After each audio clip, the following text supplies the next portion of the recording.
बानी पीटीआई और अहलिया बुशरा बीबी के खिलाफ 190 मिलियन पाउंड केस का फैसला तीसरी बार मौखर कर दिया गया है। रेफरेंस का फैसला अब 17 जनवरी को सुनाया जाएगा। जज नासिर जावेद ने कहा है कि फैसला बिल्कुल तैयार है, दस्तखत भी हो गए। बुशरा बीबी को आज फैसला सुनाए जाने का इल्म था लेकिन पेश नहीं हुई।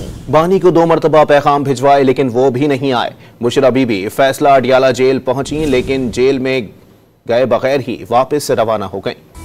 बानी पीटीआई और अहलिया बुशरा बीबी के खिलाफ 190 मिलियन पाउंड केस का फैसला तीसरी बार मौखर। अदालत ने फैसला सुनाने की नई तारीख 17 जनवरी दे दी। एहतसाब अदालत इस्लामाबाद के जज नासिर जावेद राना ने रेफरेंस का फैसला अडियाला जेल में सुनाना था। फैसला मौखर करते हुए जज नासिर जावेद राना ने कहा कि बानी पीटीआई को कमरा अदालत में आने के लिए 2 बार पैगाम भेजा गया लेकिन वो न आए। बुशरा बीबी को आज फैसला सुनाए जाने का इल्म था लेकिन वो भी अदालत में पेश नहीं हुई। जज नासिर जावेद राना ने शिकवा किया कि वो सुबह 8:30 बजे से अदालत में मौजूद हैं। न मुल्जिमान और ना ही उनके वकला पेश हुए। फैसला बिल्कुल तैयार और दस्तखत शुदा उनके पास है। आज से कबल 190 मिलियन पाउंड रेफरेंस का फैसला 2 बार मौखर हो चुका है। 18 दिसंबर 2024 को फैसला महफूज किया गया और फैसला सुनाने के लिए 23 दिसंबर की तारीख दी गई लेकिन फिर 23 दिसंबर को फैसला सुनाने के लिए नई तारीख 6 जनवरी दी गई। 6 जनवरी आया तो उस रोज भी 190 मिलियन पाउंड रेफरेंस का फैसला न सुनाया गया और फैसला सुनाने की नई तारीख 13 जनवरी दे दी गई। यूँ आज तीसरी बार फैसला मौखर करते हुए नई तारीख 17 जनवरी मुकर्रर की गई है।